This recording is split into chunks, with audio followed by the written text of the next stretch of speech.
Going into Game 4, the OKC Thunder needed a victory, and they got just that. With their backs against the wall, they faced a 2-1 deficit. But tonight, they tied that series back up. And now they're on equal footing with the Pacers in these finals. In this game, really has the ability to determine the outcome of the series. Because if Indiana won, they go up 3-1. OKC's not going to be able to come back from that. Only one team in the history of the NBA has done so in the finals. But if OKC won, this game is at least going to 6. And with the Thunder's record at home, there's a very good chance they could go to 7. The Thunder could easily win Game 5, which would then make the series have to go to 7 if the Pacers won Game 6. And if that happens, the Thunder, they have the home court advantage in the closeout game.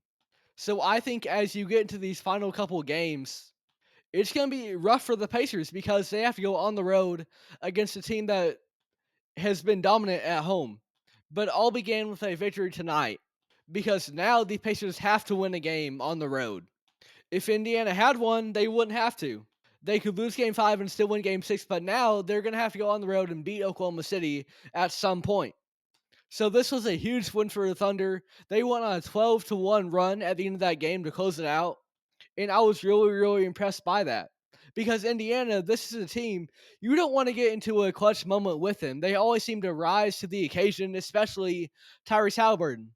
But the Thunder, they did what they needed to do. They came out with a victory, and I was very impressed by their performance. This is a team that they're very youthful. They're very inexperienced, but you don't see that in the way that they play. There is a distinctly calm demeanor about them, and no matter the circumstance, they never let it get to them. They always find a way to go with the flow and come out the other side the victors. This game was no different. In that fourth quarter was huge for them. They outscored the Pacers 31-17. That fourth quarter was what really decided this game.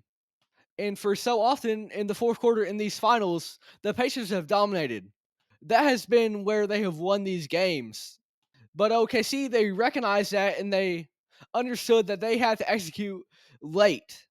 And that's precisely what they did. Shai had 35 points, and that means that in this final series, in the first 4 games, 3 of those he has gone above 34. That is an elite score in every sense of the word, and Shai, he played 40 minutes tonight, so it was a great show of endurance as well for him.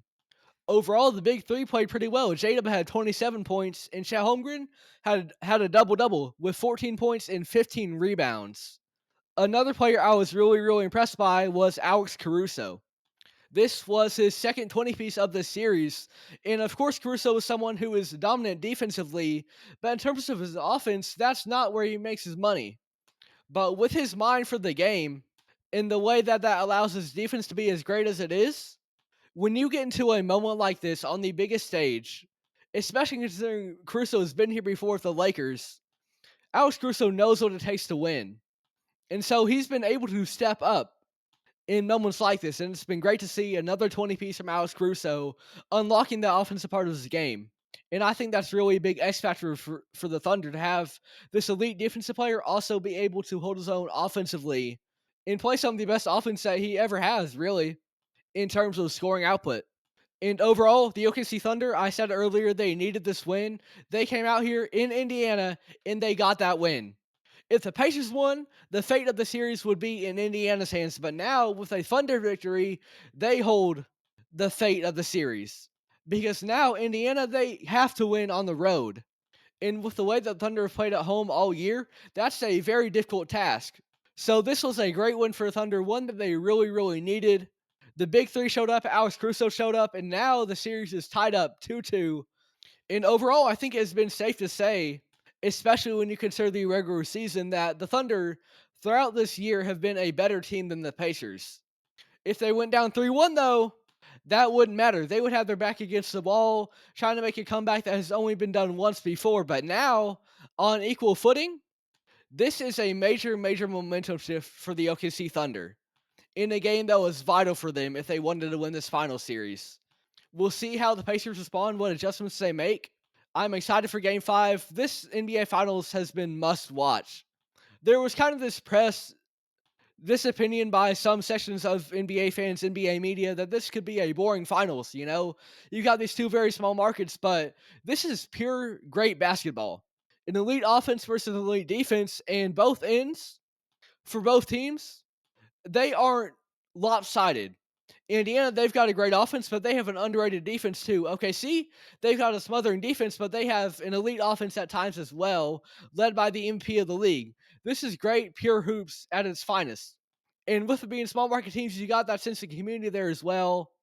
A great NBA Finals we're having. We're real lucky as sports fans right now because over in the NHL, that one's really exciting as well. That one's also tied up at 2-2. Overall, great win for the Thunder. Great NBA Finals we're having so far. The Thunder, they needed this win. They came out, they executed, especially in that fourth quarter, especially late in that game with that 12-1 run. It was a big game for them, and they showed up. This is the kind of grit that champions are made of.